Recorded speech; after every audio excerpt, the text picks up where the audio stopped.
शख्सियत था। ये किस कदर अमीर और बासर शख्स था, इसका अंदाजा आप 2-3 मिसालों से लगा लीजिए। ये लंदन में था, इसे शुमाली लंदन का एक घर पसंद आ गया। इसने वहीं खड़े खड़े ये घर 1 करोड़ पाउंड्स में खरीद लिया। ये पाकिस्तानी रुपए में 1 अरब 40 करोड़ रुपए बनते हैं। इसने 2009 में मॉन्टे कार्लो में अपनी 37वीं सालगिरह मनाई।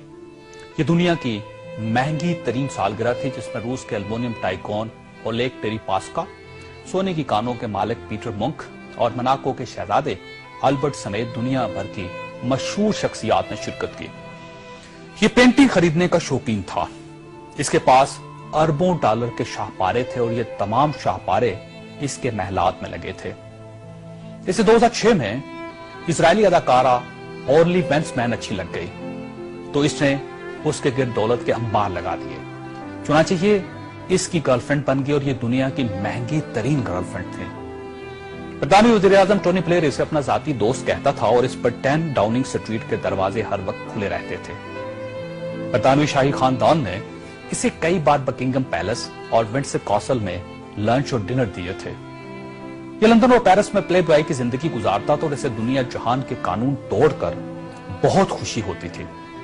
इसने एक बार पेरिस की शांज़-एलीज़े पर 120 किलोमीटर की रफ्तार से गाड़ी चलाकर पूरी यूरोपीय दुनिया को हैरान कर दिया और पेरिस की सिटी हुकूमत कोशिश के बावजूद इसका चालान न कर सकी।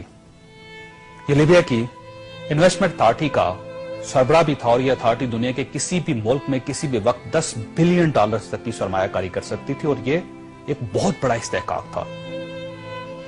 इस शख्स का नाम नाज़रीन सैफुल इस्लाम है और ये लीबिया के साबिक हुक्मरान कर्नल कज़ाफी का बेटा है। सैफुल इस्लाम कर्नल कज़ाफी का वारिस और वली अहद भी था और इसे दुनिया का इसके बारे में ख्याल था कि यह कर्नल कज़ाफी के बाद लीबिया का हुक्मरान होगा। यह इस कदर बासर था कि कर्नल कज़ाफी को न्यूक्लियर प्रोग्राम तरक करने पर भी इसी ने कायल किया था। इसने बल्गारिया के उस मेडिकल ग्रुप को छुड़वाने में भी बड़ी मदद की थी जिस पर बच्चों को एड्स के टीके लगाने का इल्जाम था। बल्लर नाइट क्लब और लाकरोबी धमाके के मुतासिरीन को मुआवजा भी इसी के हुक्म से जारी हुआ था। अब मैं आपको इसकी ताजा तरीन तस्वीरें दिखाना चाहता हूं कि सैफुल इस्लाम 3 माह पहले लीबिया के छोटे से कस्बे अबारी में छुप गया। ये 2 दिन पहले 19 नवंबर को कस्बे के एक ऐसे कमरे से बरामद हुआ जिसमें बाथरूम तक नहीं था और ये बदबूदार पुराने कंबल में लिपटा था। इसकी उंगलियों पर प्लस्तर चढ़ा हुआ था और यह प्लस्तर भी इसने खुद चढ़ाया था क्योंकि इसे डॉक्टर तक की सहूलत हासिल नहीं थी।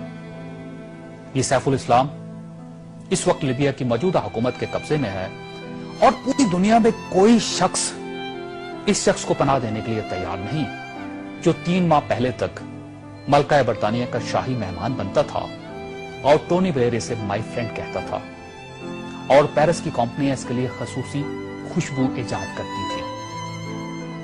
ये है सवाल और ये तस्वीर दुनिया के उन तमाम हुक्मरानों और इनके खानदानों के लिए इबरत का सबक है जो इक्तदार को सब कुछ समझ लेते हैं और जो इस ज़ौम में मुब्तला हो जाते हैं कि इनके इक्तदार का दरख्त हमेशा सब्ज रहेगा। ये तस्वीर दुनिया भर के हुक्मरानों से चीख चीख कर कह रही है कि जो हुक्मरान आवाम का एतमाद खो देते हैं उनका ये इंजाम होता है।